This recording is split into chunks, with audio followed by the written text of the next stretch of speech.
नमस्ते। आज हम बात करेंगे पंजाब के मैदानों से उठे एक ऐसे शक्तिशाली साम्राज्य की जिसका नेतृत्व एक ऐसे शासक ने किया जिसे लोग शेरे पंजाब कहते थे। जी हाँ, ये कहानी है सिख साम्राज्य की। तो सवाल यही उठता है, आखिर ये हुआ कैसे? एक अकेला इंसान, महाराजा रणजीत सिंह, कैसे एक ऐसा साम्राज्य खड़ा कर पाया जिसने उस दौर की सबसे बड़ी ताकत यानी ब्रिटिश ईस्ट इंडिया कंपनी को 40 साल तक अपनी सरहदों से दूर रखा? चलिए, इस शानदार कहानी की परतों को एक-एक करके खोलते हैं। देखिए, सिख साम्राज्य कोई रातों रात खड़ा हुआ चमत्कार नहीं था। इसकी नींव एक सदी की उथल-पुथल, बलिदान और धीरे-धीरे हुए विकास पर रखी गई थी। एक ऐसी कहानी जहां एक आध्यात्मिक समुदाय ने खुद को एक जबरदस्त सैन्य और राजनीतिक शक्ति में बदल लिया। तो ये कहानी शुरू होती है 1699 से, जब गुरु गोबिंद सिंह जी ने खालसा पंथ की स्थापना की, एक संत सैनिकों का समुदाय। इसके बाद बंदा सिंह बहादुर ने पहले सिख राज्य की नींव रखी और फिर जैसे जैसे मुगल कमजोर पड़ते गए, मिसलों का उदय हुआ। ये सारी घटनाएं दरअसल उस मंच को तैयार कर रही थीं जिस पर रंजीत सिंह का उदय होना था। तो ये मिसल आखिर थे क्या? आप इन्हें 12 आज़ाद सिख कबीलों या लड़ाकू दलों की तरह समझ सकते हैं, जहां हर कोई अपने अपने इलाके पर राज कर रहा था। वो सब आज़ाद थे, पर एक साझा विश्वास और पहचान उन्हें एकजुट कर रखा था। और इन्हीं में से एक सबसे ताकतवर सुकरचकिया मिसल से हमारे नायक का उदय हुआ। और अब इस बिखरी हुई शक्ति के मंच पर आते हैं महाराजा रणजीत सिंह, जिन्हें इतिहास आज शेरे पंजाब के नाम से याद करता है। एक ऐसे दूरदर्शी नेता जो इन अलग अलग मिसलों को एक शक्तिशाली साम्राज्य के झंडे तले लाने वाले थे। रंजीत सिंह के कदम बहुत सोचे समझे हुए थे। 1799 में उन्होंने पंजाब के राजनीतिक दिल लाहौर पर कब्जा कर लिया। फिर 1805 में सिखों के आध्यात्मिक केंद्र अमृतसर को अपने अधिकार में लिया और 1801 में बैसाखी के शुभ दिन पर खुद को महाराजा घोषित करके उन्होंने सभी मिसलों को अपनी सत्ता के अधीन कर लिया। ये उनकी शक्ति को वैधता देने वाला एक मास्टर स्ट्रोक था। लेकिन रणजीत सिंह की महानता सिर्फ जंग के मैदान तक ही सीमित नहीं थी। उनके शासन की असली पहचान उसकी प्रगतिशील और उस जमाने के हिसाब से कह सकते हैं आश्चर्यजनक रूप से धर्मनिरपेक्ष सोच में थी।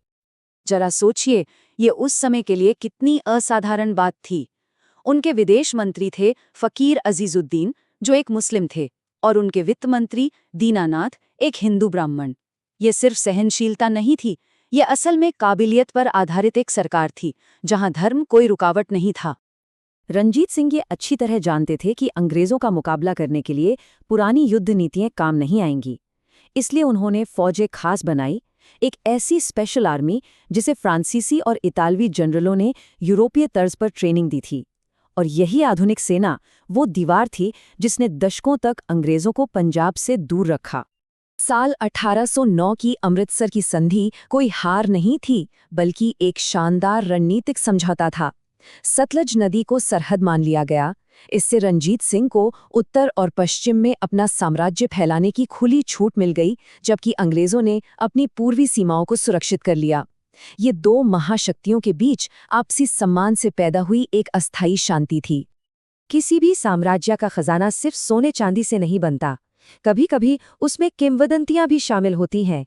और रणजीत सिंह के खजाने में था दुनिया का सबसे मशहूर और विवादित हीरा, कोहिनूर। कहानी कुछ यूं है कि जब देश से निकाले गए अफगान शासक शाह शुजा ने रंजीत सिंह से पनाह मांगी, तो उस पनाह की कीमत थी कोहिनूर हीरा। इस तरह रोशनी का ये पहाड़ सिख साम्राज्य के ताज का सबसे चमकदार नगीना बन गया, जो उनकी शक्ति और प्रतिष्ठा का प्रतीक था। उनकी विरासत सिर्फ सैन्य या राजनीतिक ही नहीं थी। गहरी आस्था के साथ उन्होंने सिखों के सबसे पवित्र स्थल हरमंदिर साहिब को शुद्ध सोने से मढ़वा दिया। उनके इसी काम ने इसे वो रूप दिया जिसे आज पूरी दुनिया स्वर्ण मंदिर के नाम से जानती है। उनकी आस्था और अपनी प्रजा के प्रति उनके समर्पण का एक अनमोल प्रतीक। लेकिन हर महान युग का अंत होता है। रणजीत सिंह की मृत्यु के बाद वो साम्राज्य जिसे उन्होंने इतनी मेहनत और दूरदर्शिता से बनाया था, अंदरूनी कलह की वजह से बिखरने लगा। साल था 1839। ये वो साल था जब सब कुछ बदल गया। शेरे पंजाब की मृत्यु के साथ वो केंद्रीय शक्ति चली गई जिसने पूरे साम्राज्य को एक साथ बांध रखा था। उनके कमजोर उत्तराधिकारियों के बीच सत्ता के लिए एक विनाशकारी संघर्ष शुरू हो गया, जिसने साम्राज्य को अंदर से खोखला कर दिया। और इस अंदरूनी कमजोरी का अंग्रेजों ने पूरा फायदा उठाया। 2 भयानक आंग्ल-सिख युद्ध हुए। पहले युद्ध ने साम्राज्य को अपाहिज बना दिया और दूसरे के बाद लॉर्ड डलहौजी ने पूरे पंजाब पर कब्जा कर उसे ब्रिटिश भारत में मिला लिया। रणजीत सिंह का बनाया वो शक्तिशाली साम्राज्य खत्म हो गया। आखिरी महाराजा बालक दलीप सिंह को पेंशन देकर इंग्लैंड भेज दिया गया और कोहिनूर हीरा हमेशा के लिए पंजाब छोड़कर महारानी विक्टोरिया के ताज का हिस्सा बन गया। एक शानदार युग का बेहद दुखद अंत। लेकिन सिख साम्राज्य की कहानी सिर्फ पंजाब के मैदानों में ही खत्म नहीं होती। इसकी गूंज आज भी हिमालय की ऊंची पहाड़ियों में सुनाई देती है, एक ऐसी विरासत जिसे अक्सर अनदेखा कर दिया जाता है। हरि सिंह नलवा जैसे महान जनरल से लेकर देसा सिंह मजीठिया जैसे कुशल प्रशासकों तक, इन लोगों ने पहाड़ी इलाकों में सिख शासन को मजबूत करने और उसका विस्तार करने में बहुत महत्वपूर्ण भूमिका निभाई, और उन्होंने इस क्षेत्र के भू राजनीतिक नक्शे को हमेशा के लिए बदल दिया। 1809 की ज्वालामुखी संधि रणजीत सिंह की कूटनीतिक प्रतिभा का एक बेहतरीन उदाहरण है। उन्होंने कांगड़ा के राजा संसार चंद की मदद करने की आड़ में बड़ी चतुराई से गोरखाओं को हराया और रणनीतिक रूप से बेहद अहम कांगड़ा के किले पर कब्जा कर लिया। इस एक कदम ने पहाड़ों में उनकी शक्ति को स्थायी तौर पर स्थापित कर दिया। तो हम आपको इसी सवाल के साथ छोड़े जाते हैं कि अगर रणजीत सिंह के उत्तराधिकारी साम्राज्य को एकजुट रखने में कामयाब हो जाते तो आज दक्षिण एशिया का नक्शा कैसा होता। यह इतिहास के उन दिलचस्प क्या अगर में से एक है जो हमें सोचने पर मजबूर करता है।